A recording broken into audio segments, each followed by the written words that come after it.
British? Are you Welsh? Are you a bit of both?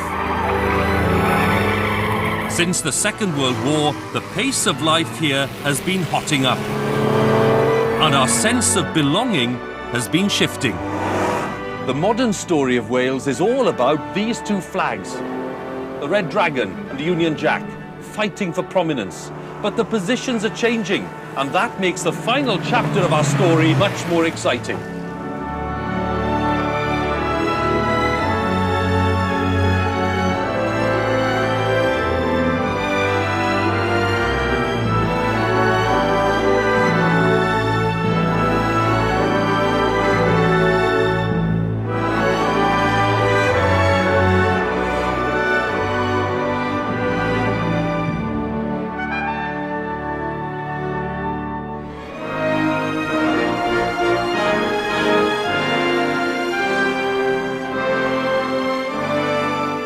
In this series, we've traced the story of life in Wales across 30,000 years.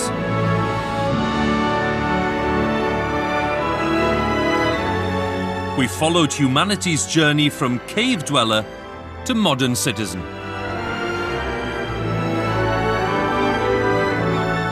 Since the dawn of history, people have been fascinated by the passage of time itself. But in the last 70 years, Wales has changed more rapidly than ever before. In this final part of our series, we'll see Wales fight for a British victory, a Welshman battles to set up Britain's most cherished institution, the British Parliament votes to drown a Welsh valley, sparking a debate about democracy and language. A new generation of sporting heroes sets the flags waving. And television itself becomes part of the story of Wales. As our nationalised industries decline, our sense of nationhood changes. We become a society of commuters and consumers, much like the rest of Britain. But our sense of identity and of our own history revives and strengthens. Wales and Britain, nation and state, will hear that it's not quite as simple as a race. This story of Wales has all the tension and drama of a dance.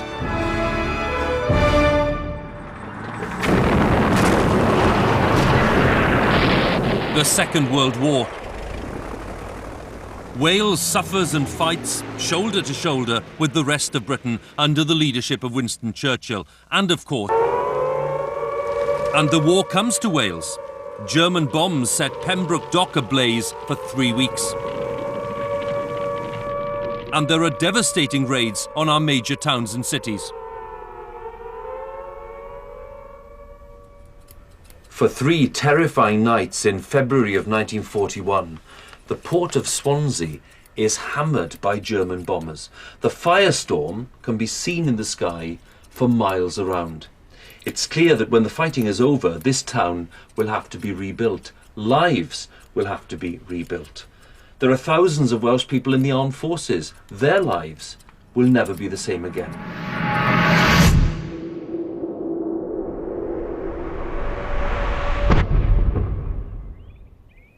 In every Welsh town, you'll find a memorial, like this one in Tredegar, to those who make the ultimate sacrifice. The whole of Britain united against fascism. It seems obvious now, but it isn't something the authorities in 1939 take for granted. They take deliberate steps to bolster patriotism. As an expert in the period, Dr. Sian Nicholas reminds me. Sian, I'm interested in this concept of Britishness. I mean, the idea of Britishness is obviously fundamental to the whole idea of getting everybody together for the war effort. The idea of it being a people's war. And so on the radio, for instance, accents become very important. You want a Welsh accent, you want a Scottish accent, you want a rural accent to balance an urban accent. In the BBC, in the Ministry of Information even, do not use English where you mean British. I mean, you see the memos. Do not use English where you mean British. It really upsets the people in the other constituent nations of Great Britain. I don't think they get it perfect. A famous example is J.B. Priestley in his Dunkirk postscript, where he's talking about what an English epic it is, and says, when I say English, I really mean British. But that's a problem through the whole war. Is a lot of people in England, when they say English, they really meant British. They still do today. They still do today. It's something relatively new, the idea that you do recognise every part of the country within the idea of being British. This is the BBC. The BBC, the British Broadcasting Corporation, has stopped its regional services during the war. Here is the news. 2 German supply But its single, unified, UK-wide station is careful to reach out to Wales, and not just in English language programmes. What actually you find is from February 1940, at 5 o'clock every night on the home service, you have the news in Welsh, and that goes right through the war. For everyone? For everybody. Welsh, which would have been compartmentalised on the Welsh region, becomes a national language for the duration of the war. I wonder what they made of that in, I don't know, Scunthorpe or Hull or even, Essex or somewhere like that. I can't imagine. And on Tuesdays, after the news in Welsh, you had 20 minutes of Houraplant, Children's Hour.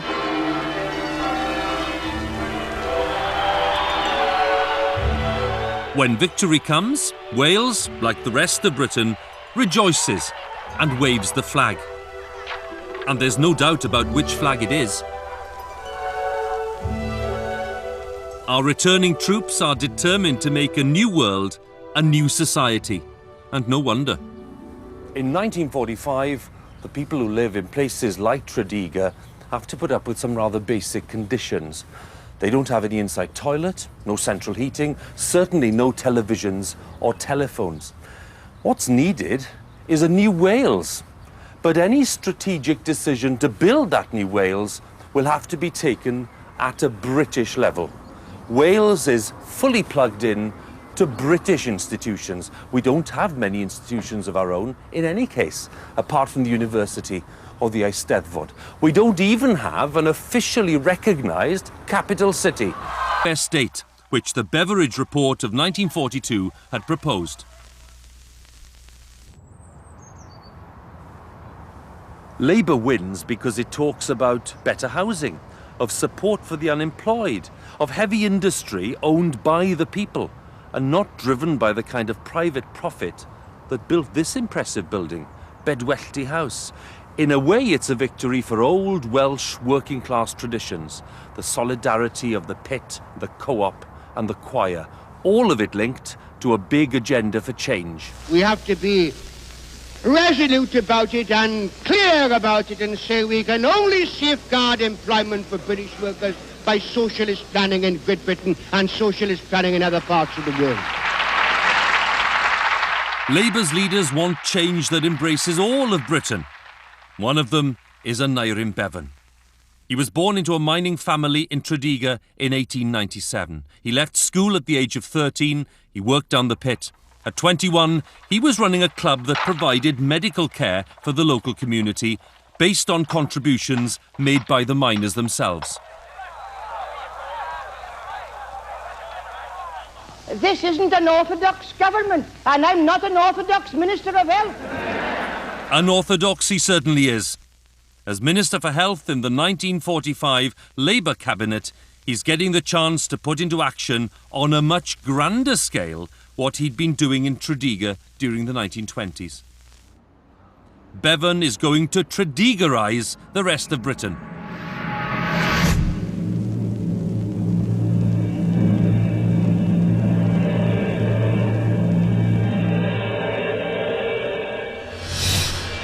On July 5th, the new National Health Service starts. Bevan is a firebrand, though for some his tongue is a little too sharp. If you're as quick on the job as you are on the questions, you're pretty good. Maybe it's because he's a Welshman. But he's much more than a rabble-rouser. You don't force through the most far-reaching change in healthcare in the teeth of fierce opposition from senior doctors unless you're on top of your brief and you're a specialist at the negotiating table. How could anyone deny Aneurin Bevan his place among the political greats of the 20th century for the scale of his ambition and his monumental determination. The scheme he devises, the National Health Service, enriches the life of just about every family in the country. It is still cherished and fought over today. It's a great example of an idea pioneered here in Wales, which benefits the rest of Britain.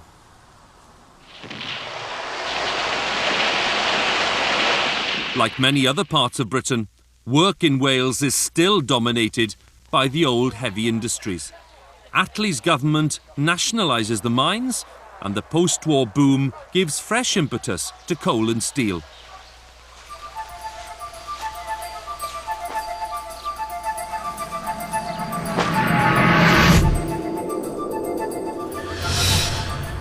In the late 40s, the Steel Company of Wales begins to drain lakes and marshland near the beach in Aberafon. They shift the sand dunes and raise the level of the whole site by 3 metres. And all to build the most modern steelworks in the world. Down the road, the Baglan Bay Petrochemical Complex and the Llandarcy Oil Refinery. This is about to become a modern industrial boomtown.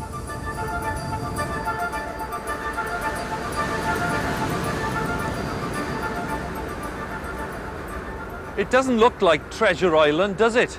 Certainly not in this weather, but that's what they call this place. This is the massive Sandfields estate in Port Talbot, built to house thousands of workers and their families. Because Port Talbot, after the war, is all about heavy industry, good money to be earned, and the housing conditions are far better than in the valleys where most of these people come from. So yes, in many ways, it is Treasure Island. There is a flip side to how rapidly our world is changing these days. It's how different even the most recent past must have been. Today's world moves at a pace that our grandparents would find dizzying. And they're excited by tastes that seem, well, rather vanilla to us. This is a very Welsh experience, isn't it? For me, at any rate. Coming to the seaside without the sunshine. The annual Sunday school trip comes to mind. I think it's fair to say that people in Wales in the 1950s and early 60s have a rather limited notion of leisure. But as living standards start to rise, so do people's expectations, and they start to look beyond the horizon for more exciting possibilities.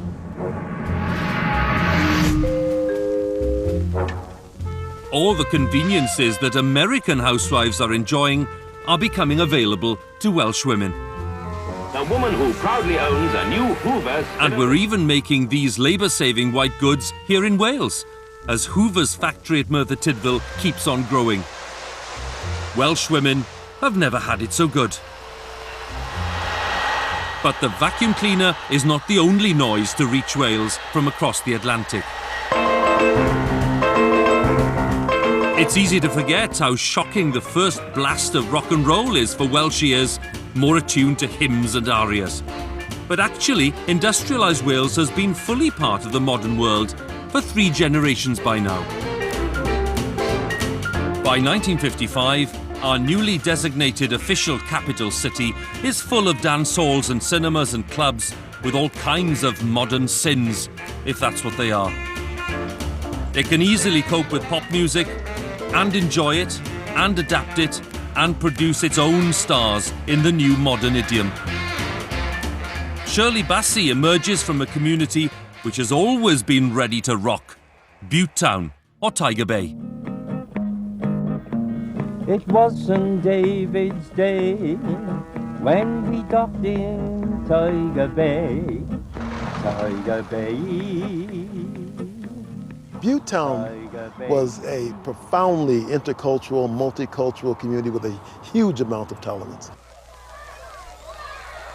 I know a black woman in Bute Town who could speak rather good Norwegian. She was not Norwegian, she was a cosmopolitan.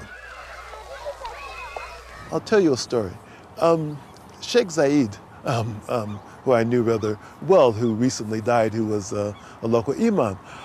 I was talking to him once about a photograph that I'd seen of a Muslim procession that went on annually at Muhammad's birthday. And so I asked him, was this a traditional celebration that came from the Yemen? And he sort of laughed and he said, no. We saw the Catholics at Corpus Christi had a nice sort of procession, and we thought it was a pretty good idea, and so we decided to have our own.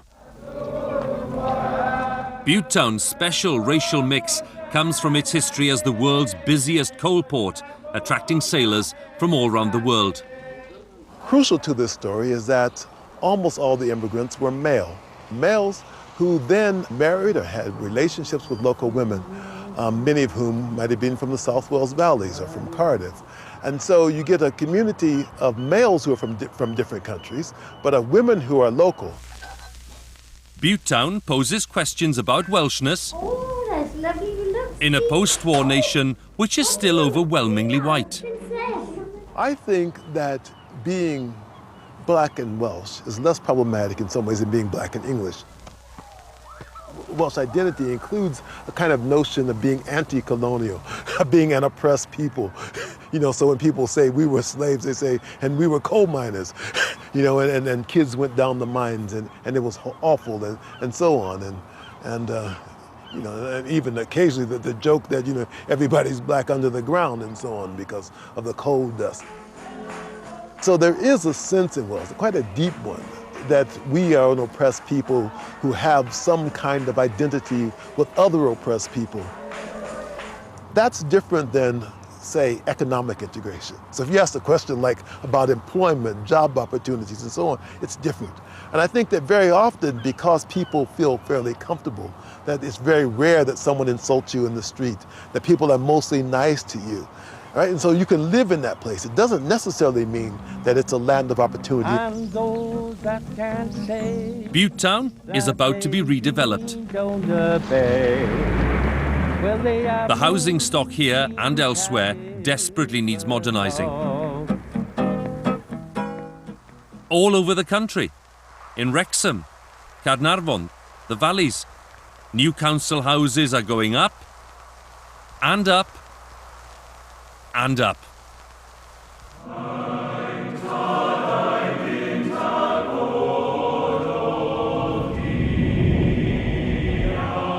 Change is coming even to Wales's most settled communities.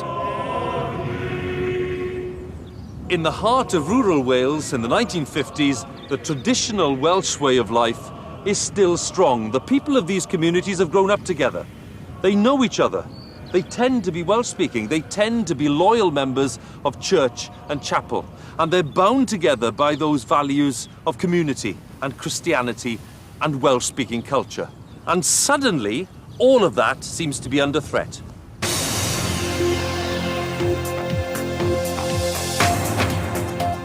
Television is an alien intruder. TV can be awkward. It's the mountain, see. But extra transmitters are coming along.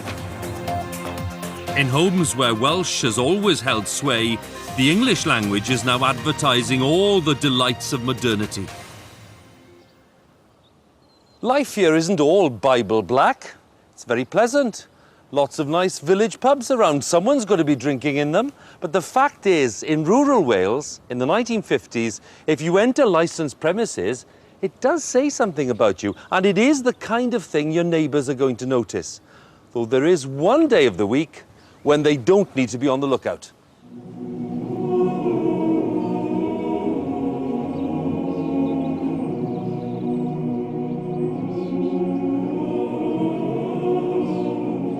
That day is Sunday, when the doors of the chapels and churches are open and the pubs are firmly shut. But now that tradition is put to a referendum. Eastern Wales votes for Sunday service of the alcoholic kind, dividing the country in two. That dividing line passes right here, across the Lougher Bridge. I'm not talking about the new bridge. I'm talking about the old bridge. You can see the approach to it here today. This is the dividing line between Glamorgan and Carmarthenshire. Still a very important dividing line today, believe me, between Swansea and Llanelli. In 1961, after the vote, this was the prime dividing line between two different versions of Wales. This side, Glamorganshire, wet. That side, Carmarthenshire, very dry.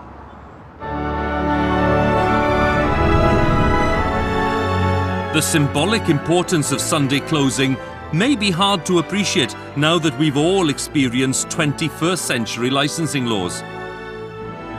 But it shows how many people feel their traditional way of life has to be defended as we move into the swinging 60s. If you want a more graphic sense of the threat, come to this peaceful reservoir near Bala. In 1961, despite massive popular opposition, this dam wall is under construction, and there's nothing that anyone in Wales can do to stop it.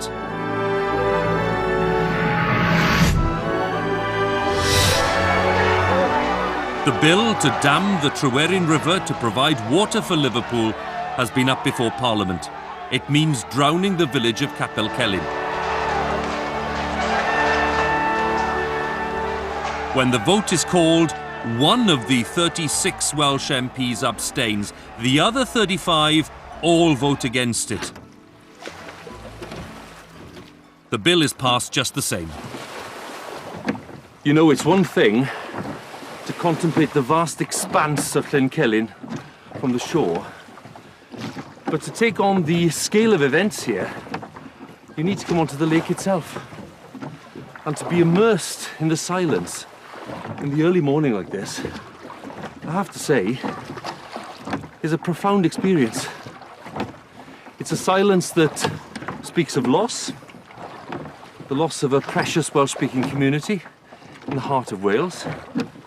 And yes, we can argue about the political waves that Tryweryn produces, but there is an irony here too, because the village of Capel Celyn, which lies submerged deep beneath these waters, plays a bigger part in our national life than it ever would have done had it been left in peace.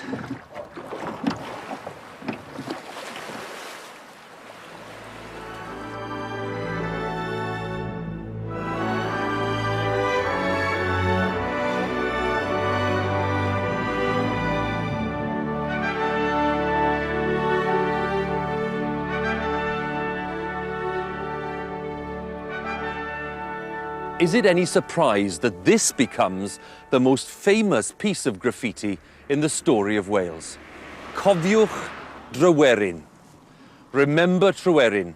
Well, Tryweryn is remembered because it kickstarts the two big engines of change in Welsh life for the rest of the 20th century.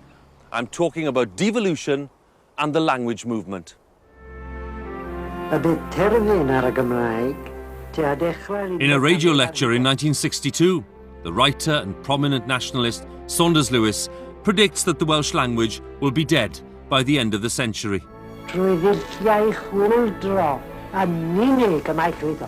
Revolutionary means are needed to save it. The lecture sparks the formation of the Welsh Language Society. Its protests capture the spirit of the time, but divide English and Welsh speakers. To address the democratic deficit, the Council for Wales and Monmouthshire, an advisory body with no elected mandate, but the only national forum Wales has, recommends the creation of a Welsh office. When Labour wins the 1964 general election, the former collier and veteran MP for Llanelli, Jim Griffiths, becomes the first Secretary of State for Wales. But for nationalists, a Welsh office reporting to the British government is not enough. They want more, and they seem to have a following wind.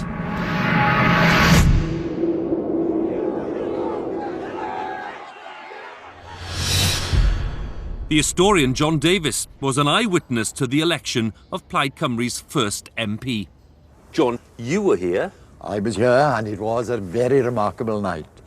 I mean, for anybody who had been associated with politics in Wales, it was, I felt, a turning point. There were people crying. There were people yelling with delight.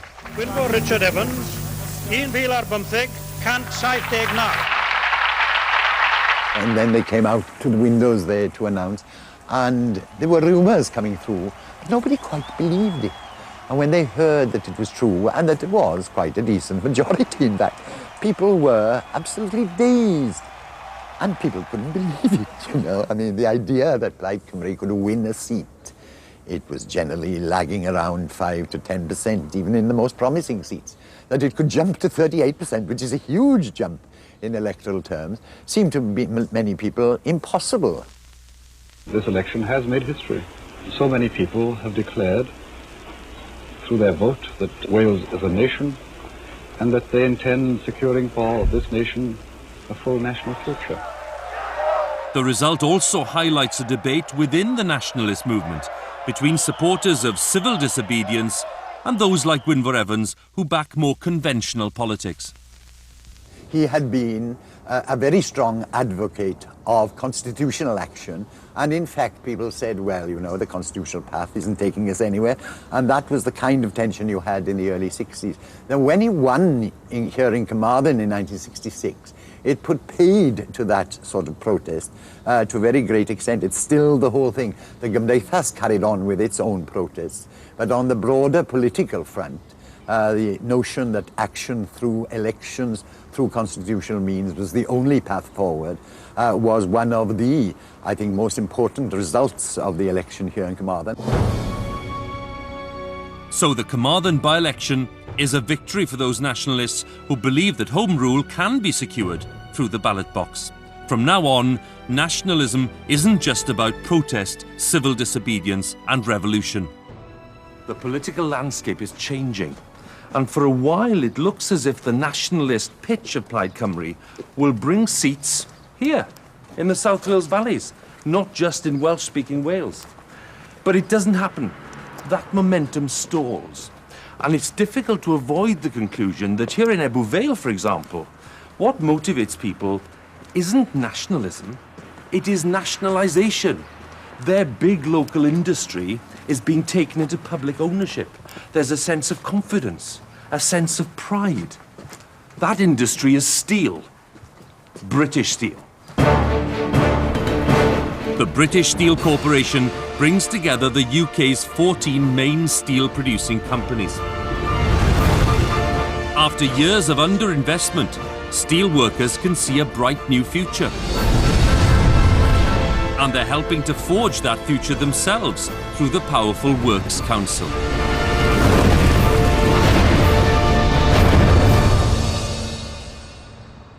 But if South Wales reckons it's got a grip on a thriving future in steel and coal, one terrible Friday morning reminds the valleys and the whole world of the price that heavy industry can exact.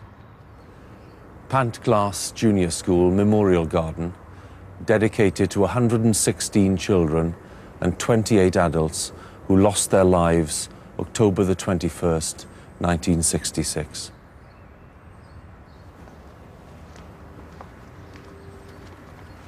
A massive heap of spoil from Merthyr Vale Colliery collapses onto the village of Aberfan.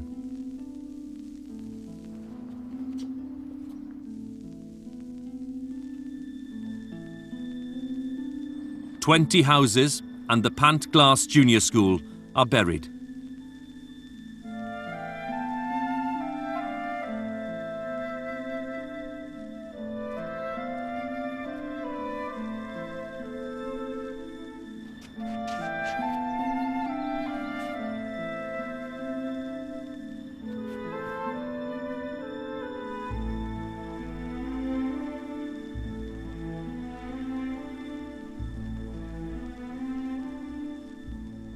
Despite the enormity of the disaster that day, the chair of the National Coal Board, Lord Robens, goes ahead with his plans to be installed as Chancellor of the University of Surrey.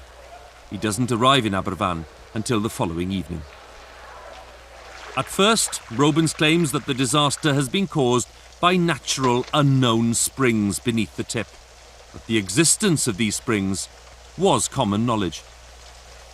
Did you give an explanation of your interview when you said that no one could have known that the centre of the mountain was turning into slush because of a stream? Well, I answered all the questions that were put to me, and I hope that the answers did convey such explanations as were required by the tribunal. In the final stage of the disaster tribunal, Robins concedes that the NCB is at fault, an admission which would have made much of the 76-day inquiry unnecessary had it been made at the outset. But Robins doggedly refuses to fund the removal of the remaining tips from Aberfan. The work is eventually paid for by raiding the disaster relief fund that had been raised by a public appeal for the bereaved families.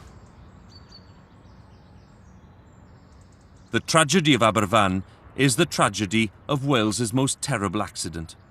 But it is also a story of the distance between ordinary people in Wales and the bosses of a nationalised industry organised on a British basis.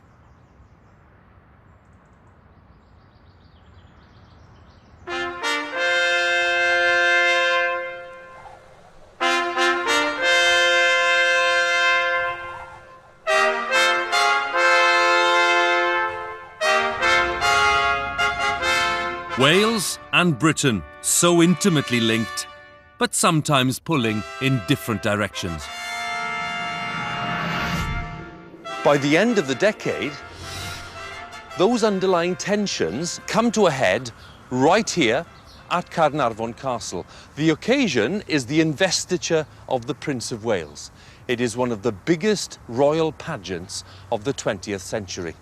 And despite a vigorous campaign by some nationalists and a failed bomb plot, the event goes ahead, watched worldwide by a television audience of many millions of people.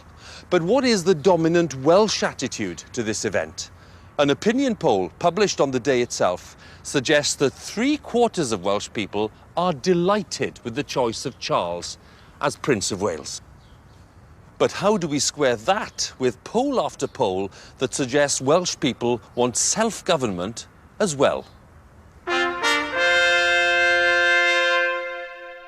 I, Charles, Prince of Wales, do become your liege man of life and limb. It is indeed my firm intention to associate myself in word and deed with as much of the life of the Principality as possible. And what a Principality! After all, he is joining a winning team. J.J. Williams is bound to score. What a drive! Wales and rugby. Broadly speaking, in the 1970s, football is just as popular. Female fans are in the minority, and North Wales hasn't even caught the bug yet. And yet, it's rugby and Wales that seem to go together.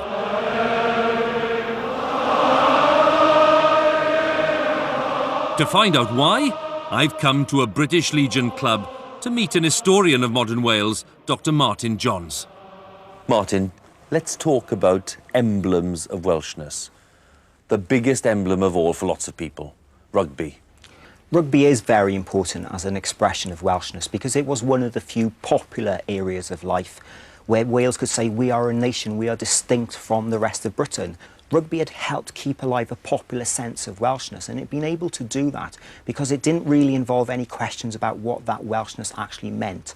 You didn't have to speak Welsh to follow the Welsh rugby team. It didn't really matter what part of Wales you were from, what class you were from.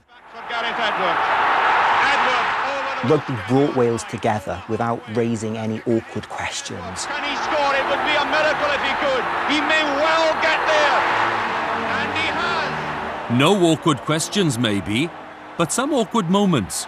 Wales played Japan. They play the Japanese national anthem, and then they start playing God Save the Queen. And really unexpectedly, the crowd start booing God Save the Queen, and you can't hear the band, according to the press reports. And from that moment on, the Welsh Rugby Union start to say, well, OK, when England are playing, or even Scotland, because that's the anthem they wanted, it's fair enough. But when other countries are playing Wales, should we be playing God Save the Queen at all? And in 1974, Wales dropped God Save the Queen for the visit of France, and that's a really symbolic moment. According to the Times, it's through rugby that the Welsh express their tribal loyalty and surface nationalism. But is it a symbol of anything deeper? Being Welsh really mattered to people in the 1970s, and rugby is a great expression of that. But it only mattered so far. Nobody imagined Wales could survive on its own economically. Most people didn't feel there was any tension between being Welsh and being British. Back in the 70s, clubs like this were full of men. Does the role of women change as the 70s progresses? The 1970s sees the number of working class women who are working rise hugely.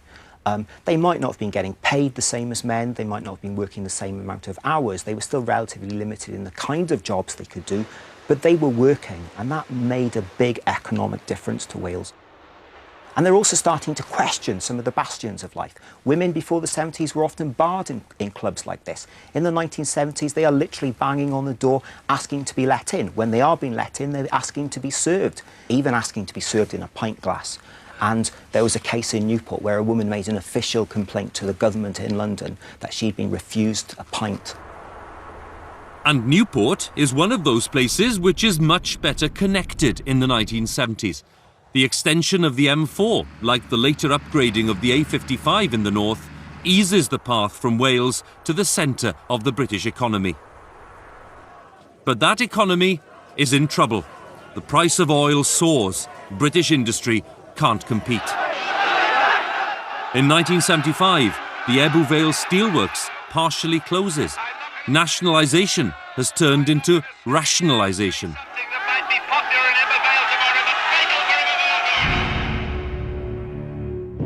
Between 1976 and 1979, 60,000 jobs are lost in Wales. Interest rates are 28%. The International Monetary Fund has to bail out the British economy.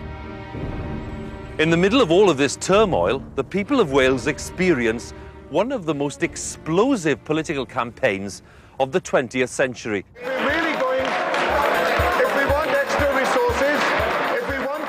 It affects these rural Welsh-speaking parts just as much as it does the industrialised English-speaking ones. On St. David's Day, 1979, the Welsh people take part in a referendum. The Labour government is offering them a Welsh Assembly in Cardiff, and by a crushing majority of 4-1, they say no thanks. And the impact of that result is still being debated today. Some people see it as one of the most shameful and demeaning episodes in Welsh history. There is another perspective. Given the economic mess of the time, it can be seen as a simple expression of priorities. People were more concerned about jobs and livelihoods than about anything else.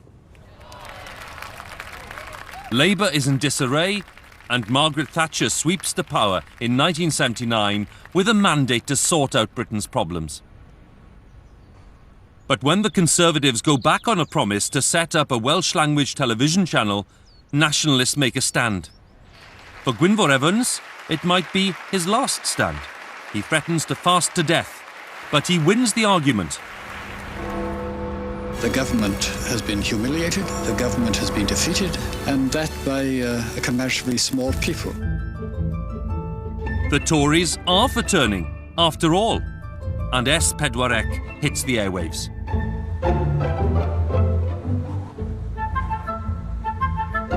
British living standards start to rise again in the 1980s. Wales becomes a summer playground for those who can afford to splash the cash.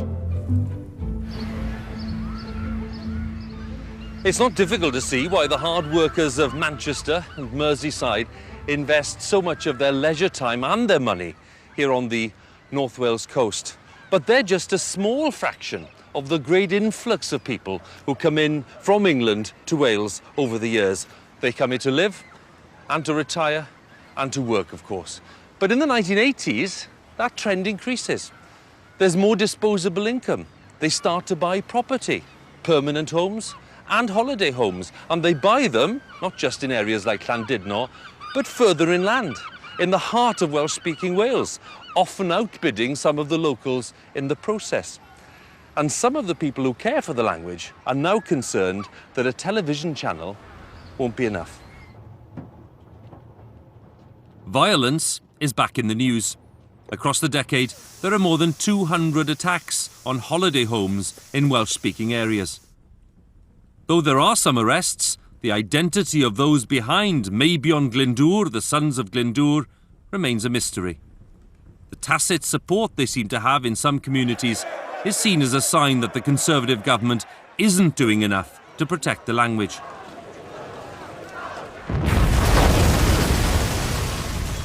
(1980). Government-owned British Steel makes 6,500 Shotton steelworkers redundant. For North East Wales, it is a body blow.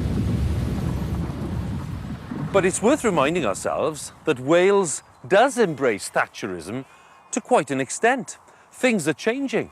The old heavy industries are weakening. The emphasis on the individual is strengthening. And radical policies, like allowing council house tenants to buy their homes, are very popular. And after the 1979 election, it's possible for the Conservatives to say that you can travel from the fields of Monmouthshire at this end of Wales, and without one sleeve in Conservative-held territory, you can walk all the way to Ynys Môn, the Isle of Anglesey, here in the north. At the next general election in 1983, Wales elects even more Conservative MPs to join Mrs Thatcher's crew. 14, a record number in modern times. And here's the significant part. Even those voters who are not backing Mrs Thatcher are still looking to Westminster for the answer to their political problems. It is still very much a British agenda. But that may be about to change.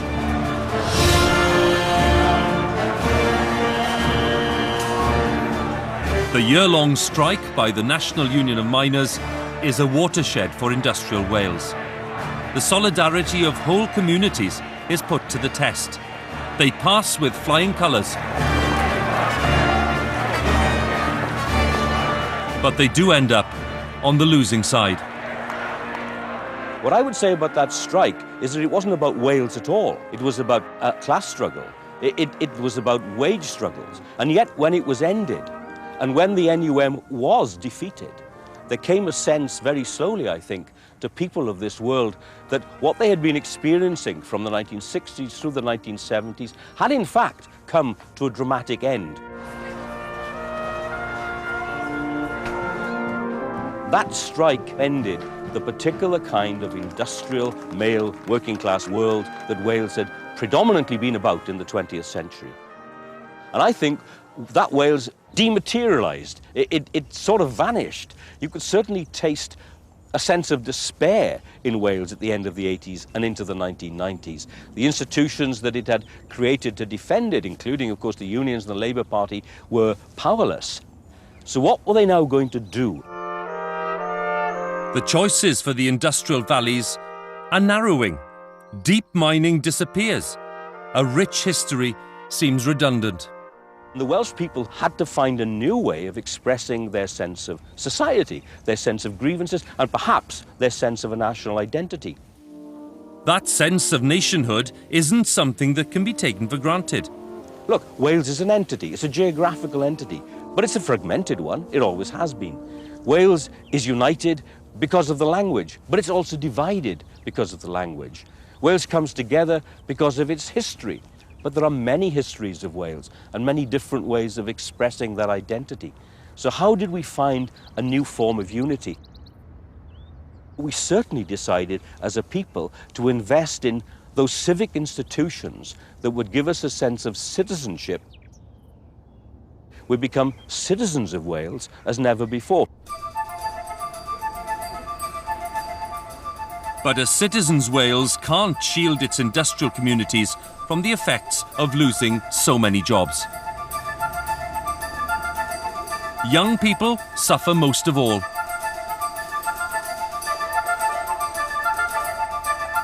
Poverty and unemployment leave scars on a whole generation. Drug and alcohol abuse soar. And the government's determination to restructure the labour market becomes a divisive issue.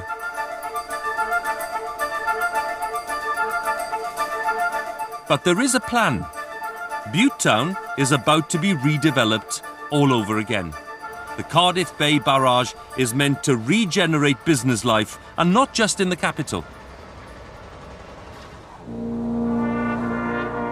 Big projects and inward investment, pulling in manufacturers from abroad, are intended to get the whole economy moving.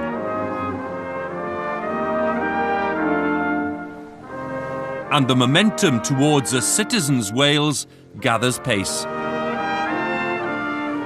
When we think of national institutions in Wales, we think of places like this. The University of Wales here in Aberystwyth, or if you like, the National Eisteddfod or the National Museum. They're the obvious ones. But in the middle of the 1980s, someone decides to draw up a list of these national bodies. And they come up with 466 of them. It's a kind of devolution process by committee. As the Welsh Office creates more and more quangos, you have unions and charities and other bodies all wanting to have a presence in Wales.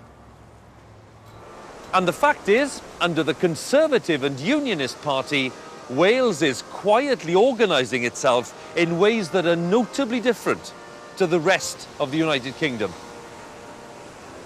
And you can't move anywhere in Wales without spotting that. There was a time when our road signs had no Welsh on them. And I remember the shock of seeing a bilingual road sign for the first time. Can I be honest? I was very pleased. But under the Conservatives, in the 1980s, with Margaret Thatcher in charge, funding for the language multiplies. And that trend continues under John Major's government, with a Welsh Language Act cementing the place of the language in society and in schools as well. No one can be in any doubt that Wales is a nation of two languages, even if one of those languages is missing the letter X. Ni fynd i ganol y dre, please. Diolch yn fawr.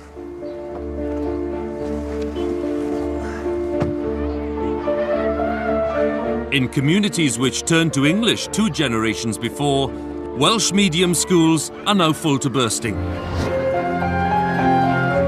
Migration from England to coast and countryside is still on the up, but industrial Wales is rediscovering its Welshness. The language has ceased to be such a divisive issue. People who say they're Welsh rather than British, well, most of them are now to be found in the former coalfield. But does this mean a majority is ready for devolution? For the second time in 18 years, the Welsh are being offered a modest measure of self-government, but will they take it? 26,000. So I think that's a yes all round. Well, look at that. They're incredibly emotional pictures, really. People crying and dancing and laughing. To go from depression to elation in a matter of moments is an incredible feeling. Good morning. And it is a very good morning in Wales. The shift from 1979, when the Welsh people voted 4-1 against a Welsh Assembly, to 1997, where there was that wafer-thin 6,721 votes difference between the yes and no votes, is really substantial by any stretch of the imagination. The objective was to get a majority, and we've got a majority. The biggest changes happened in those areas which were traditional Labour-supporting areas. So if you look across the South Wales valleys, areas like Neath, Port Talbot, all the way really across that mining or former mining belt. But the slim majority becomes an issue for the new Assembly. It wasn't a great foundation for the new politicians when they took office. They were up against it from the word go, justifying their existence, the existence of the institution, the location of the National Assembly. Every country, anywhere in the world, has some resentment expressed towards its capital by those areas most remote. The Assembly struggles to make an impact across the country. In its first decade, it has no more success in lifting Wales out of poverty than the British government has achieved over the centuries. Much of Wales still receives funding intended for Europe's poorest regions. Educational performance is weak, health and social problems trouble us. But the Assembly does have its successes, working effectively when farms are affected by foot and mouth disease in 2001. And the principle that Welsh issues should be tackled here in Wales begins to gain wider acceptance. All of the opinion polling, all of the shift in national identity indicators shows that the Welsh people are very pragmatic. They recognise that it is appropriate and right for decisions about Wales to be made at a Welsh level. But then on the other hand, I think they're very clear that there is still real integrity within the Union of the United Kingdom, and they want to be part of that Britishness as well. As our traditional industries have disappeared, we've become a nation of commuters like so many others. Wales is much more diverse these days, home to people from many parts of the world. Multiculturalism no longer starts and ends in Butetown. And yet, miraculously, in a globalised world, Wales has kept a sense of itself. A referendum in 2011, albeit with a low turnout, backs lawmaking powers for the Assembly.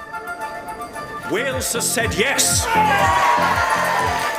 Today, an old nation came of age. Support for Wales these days seems genuinely deeper than surface nationalism. We are a people with roots, with a real sense of where we come from.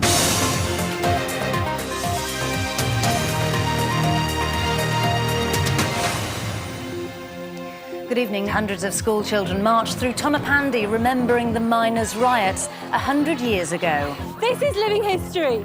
This is history in the making. History matters to us. It's what has shaped the spaces we live in. That's why it's so important to have these beautiful buildings like the Senedd and the Wales Millennium Centre, because they give us frameworks in which to dream of futures, to be critical of ourselves, but also to project outwards. Gwyneth Lewis is the poet whose words sing out from the Millennium Centre. One of the big payoffs of devolution has been the way in which the definition of Welshness has expanded, grown more complex, has become more hospitable, I think, in a way that I think is very creative. It's given us a freedom to play with our sense of identity, and it's broadened the base of people who are excited about being in Wales, about living in Wales and getting some serious work done here. Gwyneth Lewis believes that this excitement is beginning to change our sense of belonging. The two terms, Welshness and Britishness, have been dancing a tango for a long time.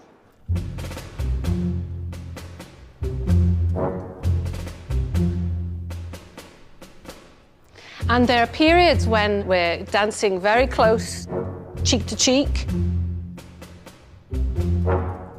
Other times we're pulling apart, we're angry with each other. There's tension. And that's actually what creates the dance. These are not small shifts in our sense of ourselves. The time since the beginning of devolution has been quite a painful one. We've been looking at the new Assembly, learning to crawl, walk, stumble, and there have been failures, and these have been painful to watch. Welshness and Britishness. I think it's actually a dynamic relationship. The more that we're able to tolerate that change and that development, the more it changes into something very creative for citizens. We're freed from worrying about things, we're just enjoying the dance. We're at the stage now that the story is to be continued. But I think we're developing a far more sophisticated view of what it is to be Welsh and what's required to make the best of those resources that we do have. So I'd be very, very interested to see what happens next.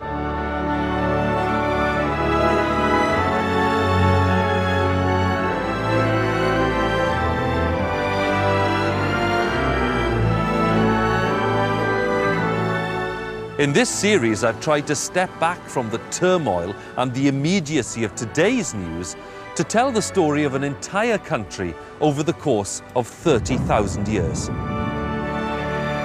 The story of Wales, like the story of any nation, has seen dark days and troubled times. But it has never been a story of people turned in on themselves. You're saying we should think of Wales in a much bigger world. And all through its history, there have been times when it has led the way. Llandudno copper was being exported 4,000 years ago. In the Dark Ages, Welsh saints carried the light of Christianity to Scotland and Ireland, Cornwall, Brittany and Spain. Welsh laws, based on putting things right rather than an eye for an eye, were the most progressive of the Middle Ages.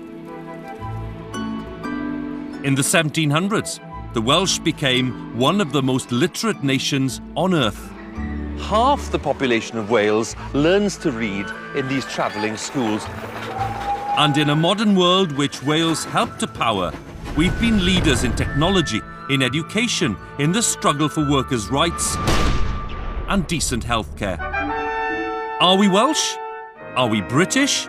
In the last 70 years, the balance has shifted. We've always been a people who love our square mile, our own little bit of Wales. But now we also have a national frame in which to address our problems, a politics and a set of institutions all of our own. And above all, we are a people with a story, and that story gives us power. The story of Wales is being rewritten, not before time. It's the story of a people who embrace the big world. Beyond that horizon, not insular and inward-looking, but imaginative and dynamic and creative. We're an ancient people more certain of our identity than at any point in the past 1,000 years.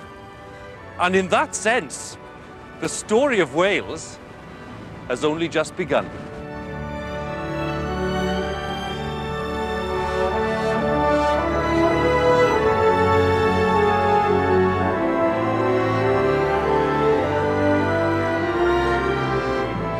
The Open University has produced a free booklet for you to learn more about the history of the people of Wales. You can call 0845 366 0253 or go to bbc.co.uk/Story of Wales and follow the links to the Open University. Dan Snow explores the Empire of the Seas here on BBC HD at 7 tomorrow night. And coming up next this evening, we're off to the Wartime Farm.